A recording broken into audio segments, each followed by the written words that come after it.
Hey guys. Galit lang kanina. Visit ako kay Justin. We're gonna have dinner. Dinner na agad. Ang aga pa lang. Oo, gutom na rin ako. And we're going here.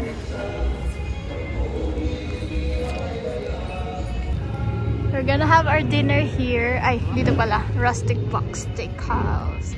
We just wanted to try kasi nakita namin siya sa TikTok. Ako pala. Let's go. Ako sa ano? Pamuchim. Kaya na pa siya nagreklam. So small.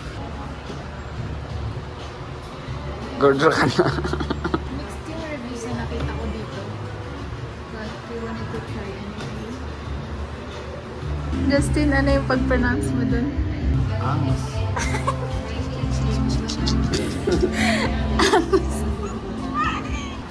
Angus. Angus. Angus. Angus. Angus. Isa lang naman ang gripe dito. May ano, it's not gonna be bremi. Hindi ko. Walnuts. It's not Pero gonna makikihap be ako. Hindi oh. Ilang grams po yung ano rin? Ito po yung available grams ko, sir. Ang inuna. Wala na. Lumipad na yung pera. Kala ko may pera ako.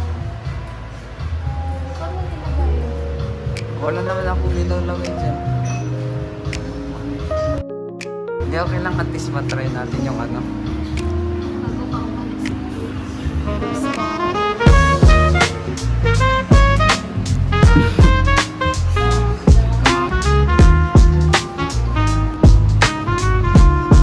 Ang patong natin. Na siya makahintay kasi kanina pa siya gutom.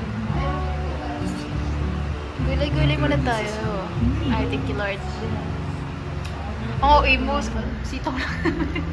French bean lang naman.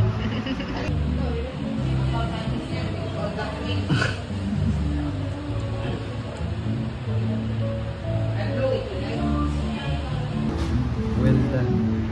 Ba't alam mo yan? Itlog. Parang itlog, di ba? Ang itlog lang yung alam niya na wala.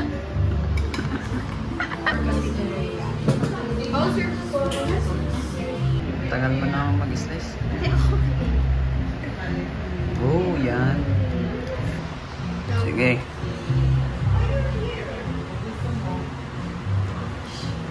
Bigyan ka tama.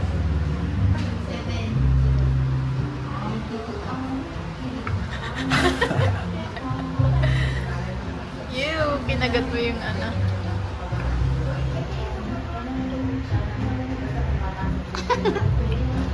Ayaw mo? Oo nga eh. Kulat na.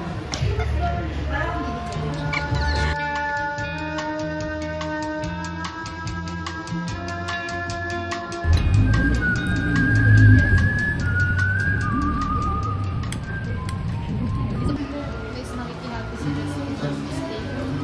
Kasi ubos niya na yung kanya. Ang dukit ng blade mo nga ni. Ha? Madumi daw? Hindi ah. Nabubusog na rin lang ako. So, what we should have done is isang ganito na lang sana. Diba? Oo. At least ibang browser. Thank you.